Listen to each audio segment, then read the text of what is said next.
What's good? What's good? What's good? It's your boy, Pastor Ron. Welcome to Game Day Gospel. Thank you for joining us. Thank you for being here. Happy New Year, guys. Hope your holidays went well. I know I've been kind of MIA for the last couple week or so.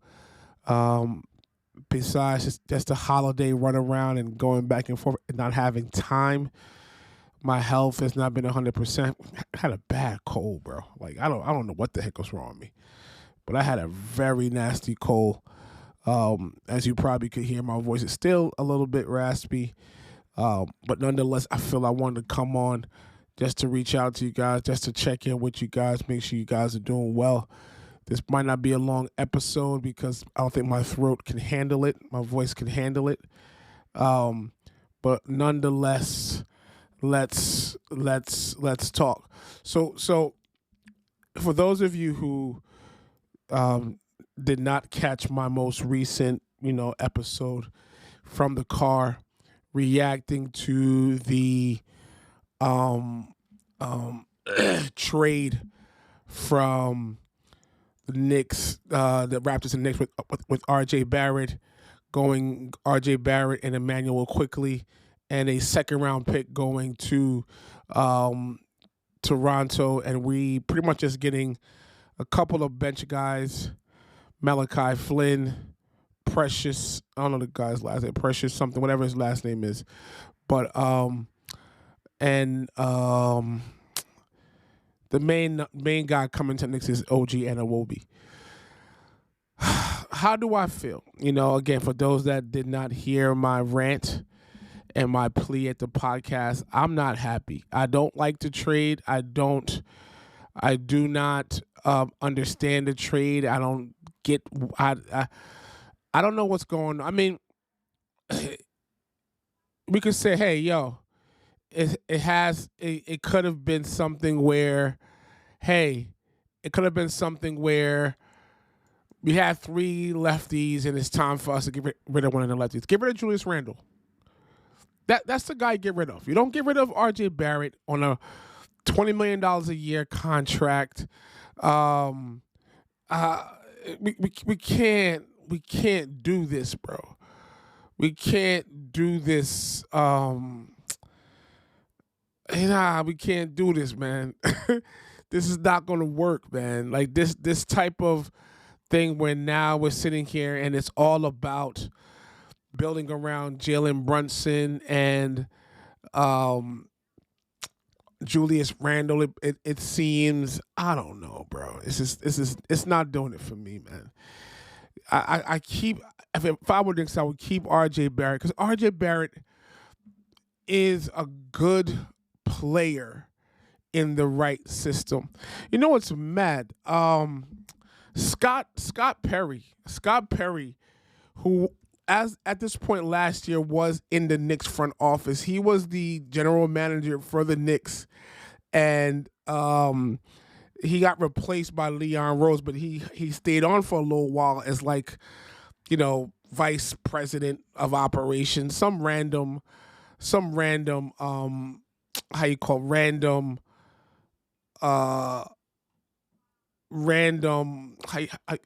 position to give him a thing. And he said something very, very interesting. He said he basically said the Knicks are misusing RJ Barrett.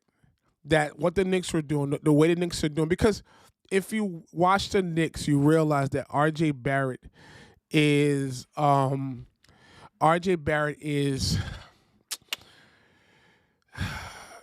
he's a 2. He's a shooting guard, maybe 3, but in actuality, he's being played as a 3 and backup 4. He's a guy that honestly, call me crazy, RJ Barrett could play the 1. He could be the guy with the ball in his hands going forward, and just making the offense click. He's not a spot up shooter. He's not that guy that will sit there and just wait for the ball and pull a 3. That's not RJ Barrett. He's not guarding someone 6'8", 6'9". That's not RJ Barrett. He's a guy that needs the ball in his hand, and apparently the way the team was using him was incorrectly. That's as per Scott Perry. He said the guy's 21, young in NBA years, but also sitting here at a place where he's not being used properly. So hence he's not producing. I don't think he's a bad player, and I could sound like I'm being biased. I think he's just being poorly coached. He's another young guy that has fallen under the web of Tom Thibodeau, and he was misused. Remember last year when he was on the Knicks, he sat there and was not able to be. He basically was subbed out for the last few minutes of the game, and when it was like crunch time, he was taken out, and his minutes were inconsistent. I think he's just being. I think he hates the coach, and he's being underutilized, similar to Obi Toppin. Similar to Obi Toppin. So I think. What do you expect? What do you expect him to do in such a toxic and bad situation? So, I mean, what does that leave us? I mean, Anunoby, he's a cool guy, bro, but he is RJ Barrett. He's not an improvement off of RJ Barrett. He's not that guy who's going to take over a game. Where he's better than RJ Barrett, he is a better defensive player. On a defensive end, he'll give you more than RJ Barrett does. He's also but here's the thing though, guys. On an offensive end, he's limited. If he's not sitting here staying on a court because he's constantly in foul trouble, all those defensive stats and ability means nothing. So with that being said, I think we need help. We need help. Let me show you the Knicks. Let me show you, because last time we played the Bulls. I'm gonna go through with you our box score from yesterday. I'm gonna go through with you the box score from the Knicks from yesterday, and what is a glaring issue that we have to fix. Listen, Jalen Brunson's a cool guy, man. I don't want to knock Jalen Brunson. I think Jalen Brunson is not a superstar. Jalen Brunson is a star. Jalen Brunson is not an elite top player. He is the most valuable player in the sense that the value that we're getting for him in his contract, $25 million a year, and his production is definitely making him the highest value in terms of a player. You know, like he's giving you superstar numbers on pretty much a role player's contract.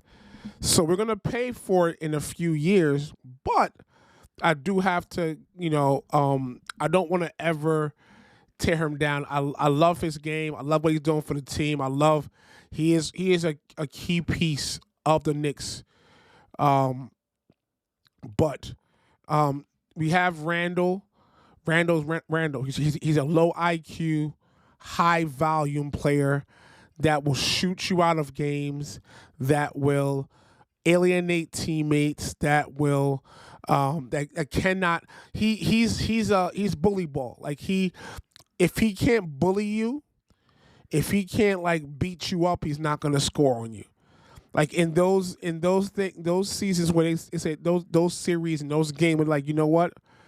You're not gonna bully us. You're not gonna sit here and cause us to no one's afraid of you, and you gotta really think about this, and we're gonna just outsmart you. He struggles. So he's a low IQ bully. He's I heard one place he's Zach Randolph. He's a Zach Randolph. And a Zach Randolph is a guy that has a ceiling. There's a reason why Zach Randolph never had his own team, because his game has a limit. So those two guys, I guess, are the big two. of the team, and you know, it appears that DiVincenzo is going to be our starter going forward.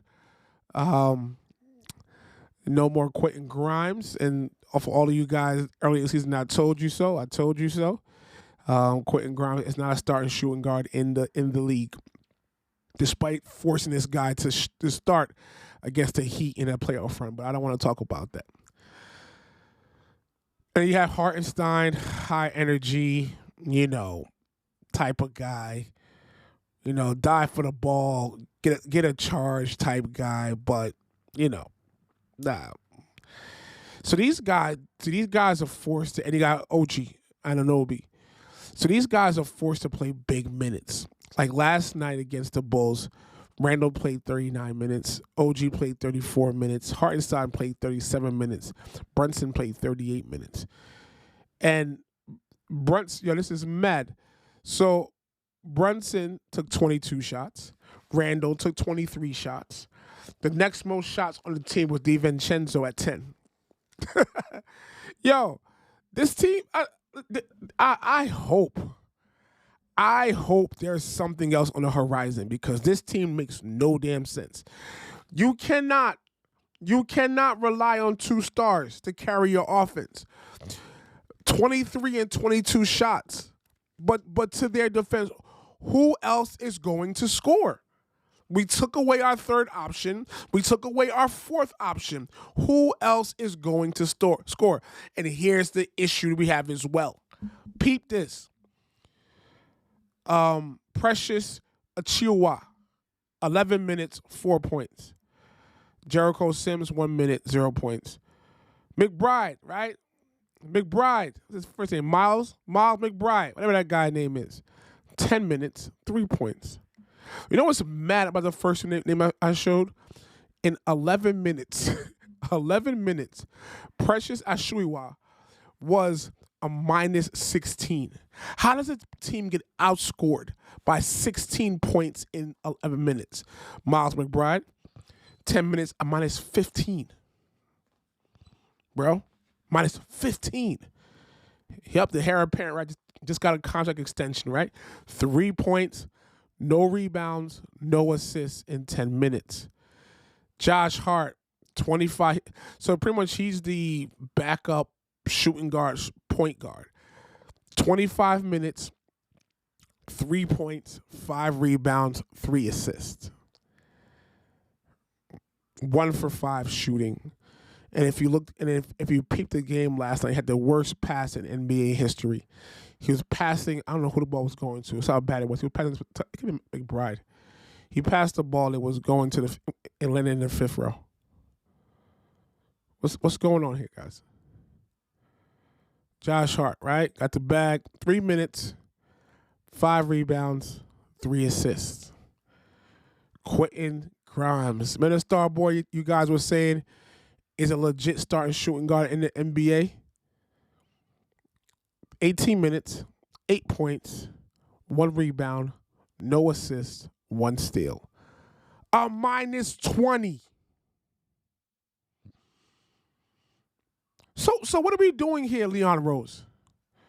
Seriously, what are we doing here, bro? What's going on in New York? What is it? The problem is they're all doing this, and everybody's saying I'm pretty sure this move is not done. I'm pretty sure the team has something else to do. Who else can you get, guys? We need a superstar. We need a guy we can give the ball to and get out the way. That's not DeMar DeRozan at this current point in his career. It's not Cat, Karl Anthony Towns. He's not that guy. Great guy, highly skilled big man. He's not that guy. Especially if you're telling me we're keeping it Julius Randle. This is the reason why I did not like this Anunoby's trade. If you're going to tell me, you know what, Ron, we're done. We're going to sit here and we're going to tank this season. We're going to basically tear it down and create a rebuild. I could deal with that. We're going to lose games. We're going to basically try to these young guys out because ultimately, at the end of the day, this team is not going anywhere. So it's time for a rebuild. I can deal with that. OG's contract is up after this year. They're talking about that he's worth $30 million a year. Only in the freaking NBA, bro. Only in the freaking NBA that a guy averaging 12 points a game going to get $40 million a year. So he's that's him. So if that's the case, I can deal with it. I'm with it. I'm all for it. Just let me know. Not only that, Knicks fans, we also got to have a level of. We gotta be realistic, guys. We gotta understand what we have gotten ourselves into, and what the landscape is of this NBA, right? So we're sitting here and we're going to get one of these all-stars and one of these great guys. But who? Donovan Mitchell? Donovan Mitchell guy? Like, who is this guy? This is not like about 4 or 5 years ago when we're able to sit here and say, you know what? This guy's about to leave. This guy's about to leave. This guy's about to go. That don't happen no more. That doesn't happen no more, bro. And we have great players. We had talent. And honestly, we were one piece away from our current squad. One piece away from how you call it, replacing Julius Randle to having a great squad. By the way, in Quickly's first 2 games in Toronto, played 30 minutes a game, 20 points, 54% on 3, five rebounds, 4 assists a game. Toronto's 2-0. I don't realize what's going on. I don't realize what's happening. What's so all these guys that we sit here and we look at, where are these superstars going to be? Let's go down these teams. Steph Curry's not leaving. LeBron's not leaving. AD's not leaving. And honestly, leaving. I'm thinking about New Orleans. New Orleans with Zion. I don't know if he wants to go to New York, especially if his boy RJ Barrett's not there. All right. Chet's not going anywhere. SGA, who I told you going to be top 5 in the league, is top 5 player in the league currently. Is not going anywhere. There's no one in Utah. I don't want to hear about Lauri Markkanen. I don't want to hear about Mikal Bridges. Don't want to hear about Jalen Green. Zach LaVine. Zach. As much as I like Zach LaVine, he's not that guy yet. To me, he's on a cusp. In the right situation, he'll be a superstar. But there's so much labels about him being a loser and his toxic attitude. And I feel like he has a bit of like being injury prone and being a slow healer. And for him to be in New York and for a team to build around him. Trae Young, we can't put Trae Young and can't put Trae Young and Jalen Brunson in the same backcourt. DeJounte Murray, great guy. I think he's a good guy to have in our team, but is he a star? I don't know. Is he a star yet? He's like right, he's like, it's like, to me the tier is all-star, star, superstar. He's not even an all-star. Great player, but he's not an all-star. Toronto has no one. Memphis, Ja Morant's not going anywhere. And he will be the guy. Portland ain't got nobody. Charlotte has LaMelo Ball, but he's injury prone. He's young, and he's not a guy that will work on our team. Washington has no superstars. So my point is where are these guys coming from? Anthony Edwards? You know what I'm saying? Anthony Edwards? Is he gonna be the guy? Where this guy gonna come from? So why are we sitting here worrying about him and thinking about him? And here's another problem that we have.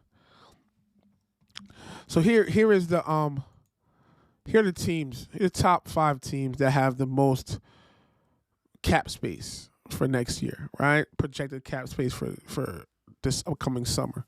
So you can sign free agents, a great spot for trades who can afford to take certain guys. Take a certain guys. So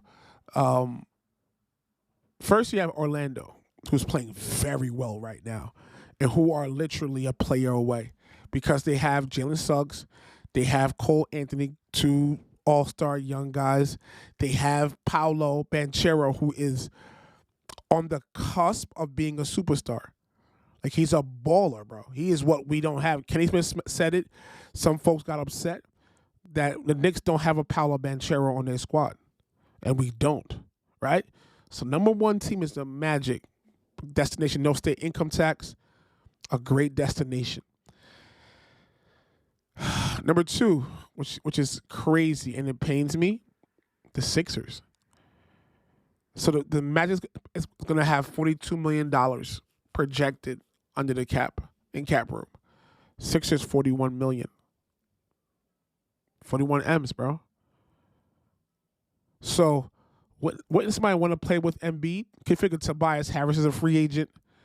So wouldn't somebody want to slide right? So you have a choice. Either I'm going to sign with a team that has Joel Embiid and Tyrese Maxey, or a team that has Jalen Brunson and Julius Randle. Who are you picking? What team do you want to go on? Come on, guys. We're stuck, bro. The remaining teams we don't have to worry about, like the Pistons, 39 million, Jazz, 36 million, Wizards, 25 M's, Hornets, 22, Spurs, 20. That's the top 7. Those teams we don't got to worry about. We ain't got to worry about them. It's the Magic and those Sixers.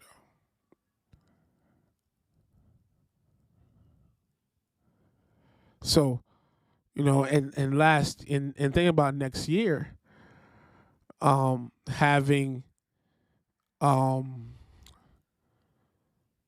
Anunoby, I don't even know how we can do it, bro. I don't know how we could sit here and say this with, how are we gonna re-sign this guy? Bird rights probably. How we gonna sign this guy?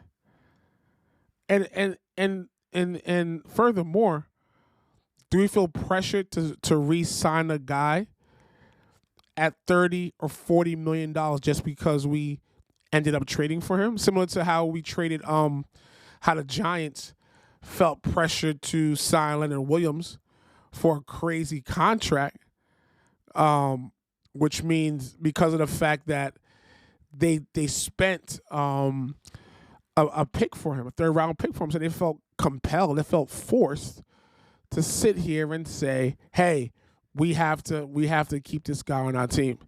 We have to make sure that we re-sign Williams because it will look bad."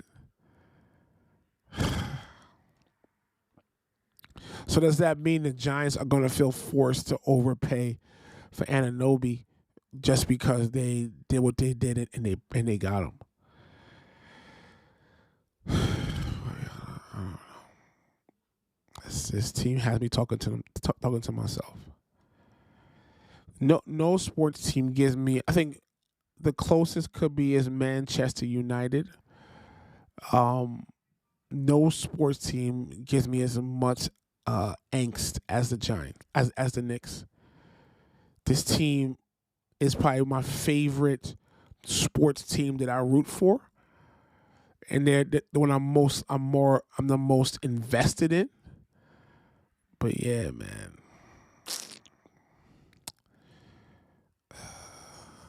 I don't know. I don't know, bro. I don't know. I don't know what this team is going to do. I don't know what's going to happen. I don't know.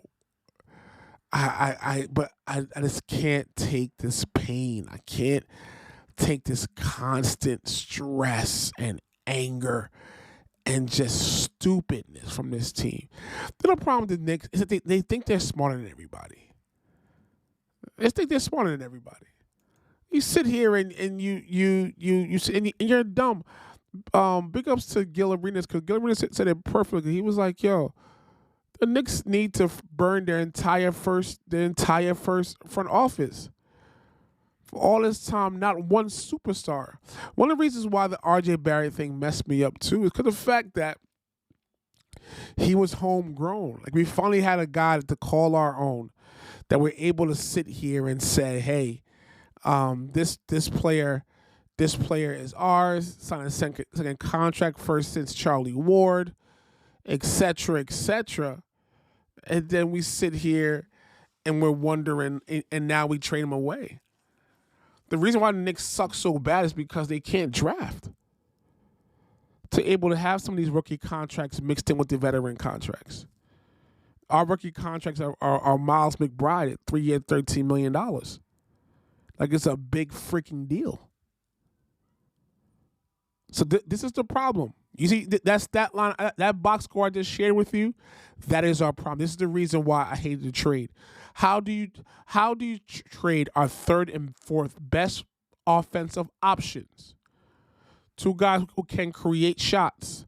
Two guys who can find a way to get the ball in the basket, for one guy who can't. OG Anunoby is, after watching him last night, watching him very closely, I'm trying to be very objective and fair and give him a chance. Watching him, he's not a better offensive guy than freaking RJ Barrett. He's not that guy. He's a great defensive guy. He's a great defensive guy, a guy that probably gives you high energy, but maybe too high energy, because he's going to get you in trouble with fouls and so on and so forth. And this team don't have the depth to sit here and how would I say it? To sit here and cover for that. Cover for him not being there.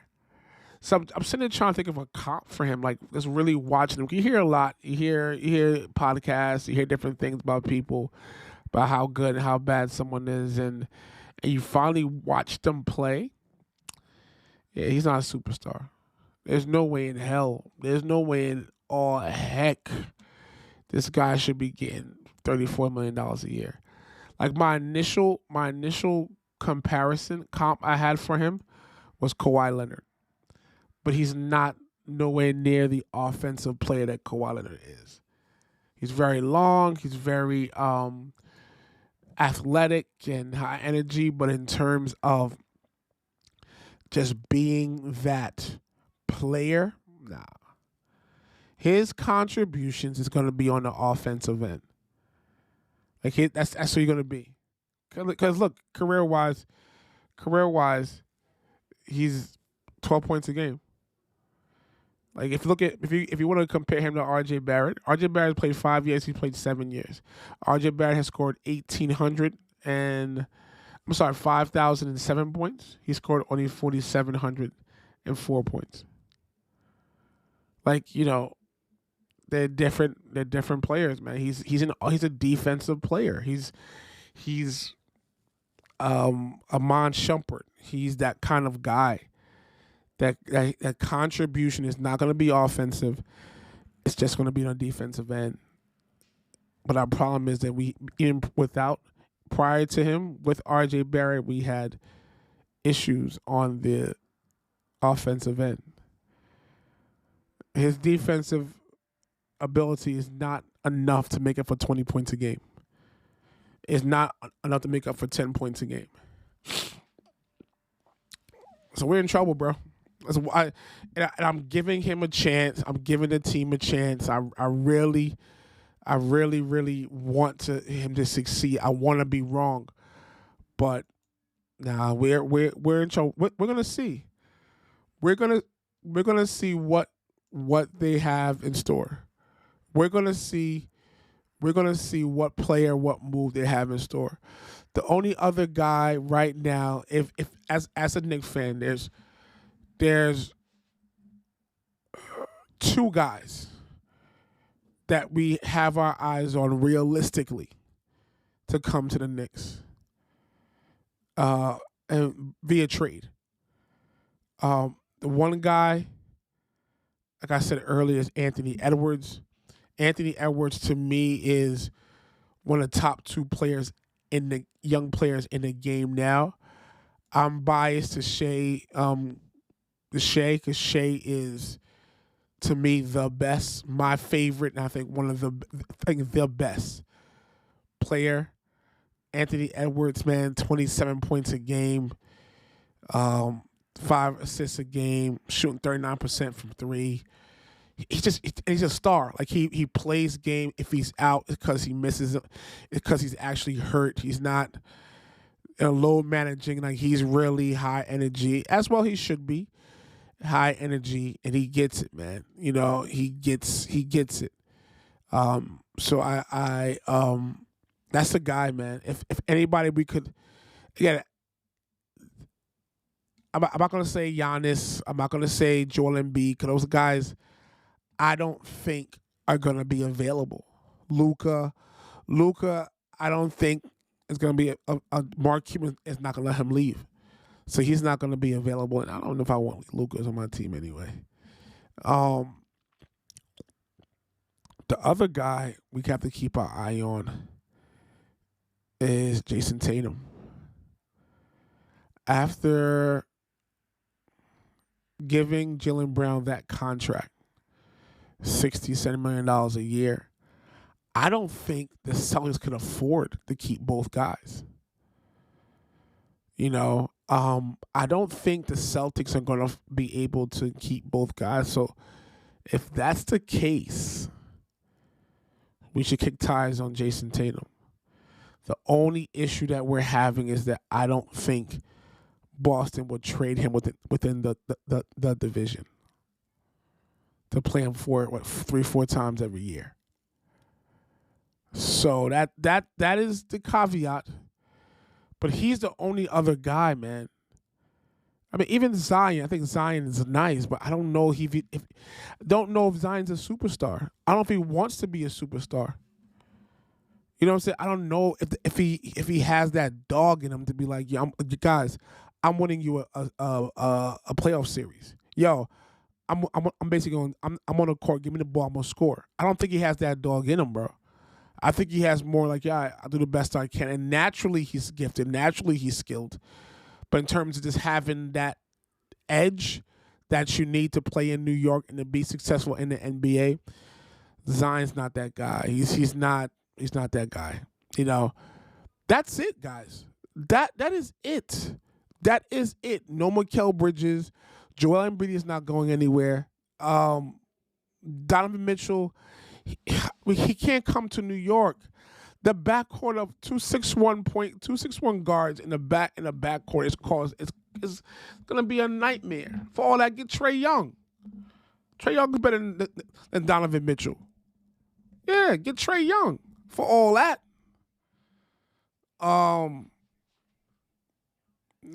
Yeah, that's so we're stashing these picks and we saving this money for who?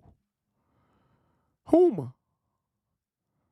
This is why I don't understand. You know, and at least my next point it's these GMs and these teams need to stop chasing big threes. And case in point is Milwaukee. I've been following Milwaukee, following what they're doing. Milwaukee, at best, is the same team they were last year without Dame. They were at best. I'm saying the same team. And I don't know if they're the same team. Because defensively, bro, bro, they are a problem, bro. Their defense is pitiful. It's pitiful, bro. I don't understand. They're 24th in the league in points per game allowed. They're averaging 120 points a game allowed per game. In comparison, the best one is Minnesota at 107. Houston, big up to Ime Udoka, number 2 at 109. That John could work for you regular season playing the Wizards. It ain't work playing the Pacers. They lost to the Pacers 4 times this year. Like, so we got to stop chasing these big threes and these big duels. Because, in my opinion, Milwaukee didn't need to trade for Dame. Again, on the surface, I don't know any questions. If Giannis was like, yo, I'm leaving, I'm tired of this team. I think what they needed, to be honest with you, and it might sound crazy thinking like, yo, you just added one of the top 10 players in the game and you're worse off. Yeah. I think what they needed was to find someone to take Middleton and upgrade from Middleton. Because Middleton's the issue. Middleton's the guy that is not himself anymore. Either he's not himself or he's not finding his way in the offense, because he wasn't the number 2 option. Now he's the number 3 option. He's averaging 15, 4 and 4. That's not enough to win. If there was, I think that the key is, because if you kept Drew Holiday, your defense will be shored up, right? Number 2, the Celtics, I know it's hindsight, it's 2020. The Celtics wouldn't then be able to have him on their squad, your main rival. If you just add someone around your team, you're familiar, you're able to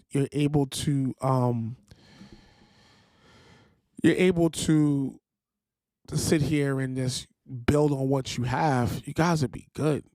It's pretty much the same team that won a title. I would have sat there and found a third wheel. I would have found someone and take Chris Middleton off my hands and gotten OG Anunoby, a third wing guy to help defensively and to help you overall. What you got, what they did, it was, subtraction by addition, right? Their team actually got worse despite adding a guy scoring 26 points a game, but defensively, But again, it could not. It's possible where it's correlation and not causation. They did change coaches and other things going on back there, but this team is not the team that they were, and I think trading for Dame was unnecessary. Nice splash move. It worked because Giannis ended up a couple days later signing an extension. But I'm very concerned, and they're my pick to make it to the finals. But I'm very concerned. Like, teams need to stop chasing these big time guys. Like, follow the Nuggets. All you really need is 1.5 star, maybe 2. Yes, Jokic is all world and out of this world the way he plays his game, but you need maybe 2 guys and a bunch of young, committed, versatile people around you. That's what you need. Once you get that, all that'll be well. Once you get that, then your squad will be fine. And then your superstar, when you need them, they'll do their thing, and so on and so forth. So the Bucks are concerned that they're first, 24-10, blah blah blah, but they're not the Knicks. They're not sitting here content with getting to the playoffs. It's time for they want growth. On the other end of the spectrum, we got the Lakers. FYI, based on how the Lakers have been moving, no teams are gonna go hard for this midseason tournament anymore.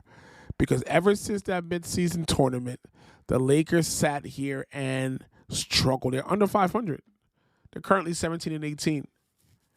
They're currently I believe 10th in the West. They're currently behind Sacramento, Clippers, and Phoenix. And they have no way out.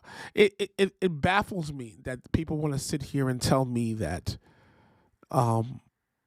this team was a championship team. It's how you guys dumb. This roster was nowhere near a championship team. The same reason why the Knicks aren't. They have no shooters. They have no shooters. This is the reason why they're not a championship team. They have no shooter. Who's their best 3-point shooter? Austin Reeves? I'm only saying that because he's a white guy. I would know what it's 35%, 36%. Okay, 36% for three. Austin Reeves, who got a big contract and now he probably feeling himself, dating celebrities and whatnot. You feel me? I say he's not good. But I'm also saying that he's not all he's cracked up to be. The team has no shooters, bro. So how could you ever expect them to be a good team? How could you ever expect those guys to do well when they don't have any shooting? You don't have me believe in freaking Ray Hachimura, bro. Torian Prince. Come on, guys. Cam Reddish. These the guys. Jared Vanderbilt. Frick out of here, guys. D'Lo, D'Angelo Hydrophone Russell. Nah, LeBron's the GOAT, man, but he's not Jesus. Like, yeah, you actually got to do too much, bro. You know, big ups to Anthony Davis for not. I think he only missed 2 games so far this year, playing through injuries. Big ups to him for that. But still, man, they need help. The Lakers have the 2 stars, and unfortunately, we can't rely on LeBron for the whole 82 because LeBron is year 21. But I don't understand who did you expect to step up? Austin Reeves is at best a 15-point a game NBA player. He's scoring 15.3 points a game this year. Ray Hachimura, bro, ain't that guy. D'Lo, low IQ. You need high IQ. They got a bunch of ninjas on that team, bro. Torian Prince, ninja. Christian Wood, ninja. Cam Reddish, ninja. Oh, y'all believe that gave Vincent hype, right? Yup. 5 points a game. It's ain't Miami. Jared Vanderbilt, ninja. If Cats want to fight, I'll pick the Lakers, bro. Cats want to scrap, I'm picking the Lakers. If we're doing an N1 mixtape, I'll pick the Lakers. But in terms of NBA season and a team winning the championship, these ain't the guys, man. Like, we got to be... The problem that we have in so many situations, and the Knicks included, we got to have realistic expectations. And we get upset because our expectations aren't met. But the issue is not the people. The issue in this case is not the team. The issue is the fact that we had I didn't have. Certain folks had unfair expectations. We have to make sure we have good and fair expectations. Oh, man. So, yo, tell Adam, bro. No one's sitting here doing that. No one's sitting here doing that John no more, bro. The how you call it thing? Mid-season tournament. Nah. Because the Lakers are paying for it right now.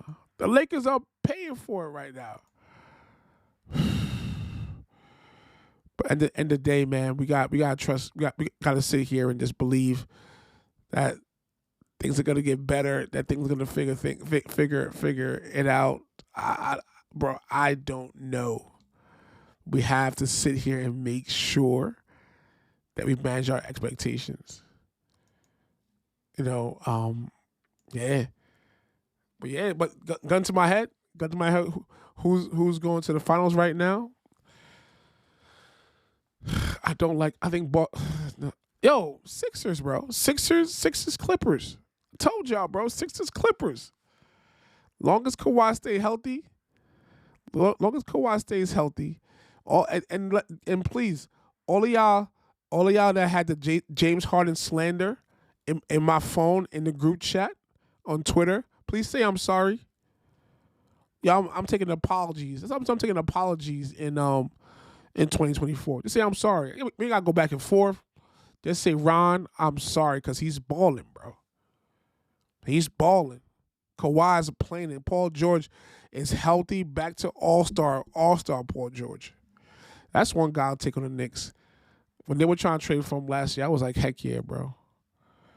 I was like, heck yeah. Because he's a superstar, but he's just old. He's a little bit older, but at this point, we have no choice, guys. At this point, I can't be drafting the Miles McBrides and Quentin Grimes in the middle of the first round anymore. This is New York, guys. I'm a Knicks fan. I've been going through it for too long. I need a level of progress. Look at OKC. OKC sitting here, man. Freaking tank all these years, right? All these first round picks. You know what happened? They got Chet Holmgren. They got Shea. They got guys like this, bro, to make it worthwhile. Not us, man. No. What do you think we could really get for Julius Randle? A second round pick? We're not getting a first round pick for Julius Randle. Our most tradable asset is Jalen Brunson. The problem is he's just a high value. So if we trade Jalen Brunson, I wouldn't trade Jalen Brunson for Dame Lillard because of value. Because I'm getting similar production, not the same, similar production at half the cost. So if we're going to trade Jalen Brunson, we need a valuable player as well, a high value player, and I don't think there's many guys out there on those type of contracts. So we're stuck, bro. What else is there? We're stuck in oblivion. We're stuck in this place where we're not going to be good, guys. And bringing this full circle, we have to manage expectations. Because right now, when I saw that trade, I almost crashed my car. I was driving my car. I was doing my Saturday adulting, and I saw this trade. I was like, what the frick? Then I saw what we gave up. I was like, what the frick? To see, and there's no plan. And I bet you Leon Rose is like a smug looking jerk. Figure he was smarter than everybody. Tom Thibodeau got what he wanted. Yeah, he plays defense. We don't need no defensive guy. We need to score. Damn it. So we shall see. Guys, thank you, man. Thank you for hearing my rant. Thank you for hearing what's going on. Let me know what you think about this trade. Am I crazy? Am I off? Is there anybody else that the Knicks should realistically pursue or to look at to be that third guy? Who is that game changer? And please don't say Donovan Mitchell. He is not that guy. Sorry. A backcourt of those two small guys is not going to work. So let me know. Let me know what you think, guys. Thank you for listening. Thank you for your time. God bless you. I love y'all. Peace.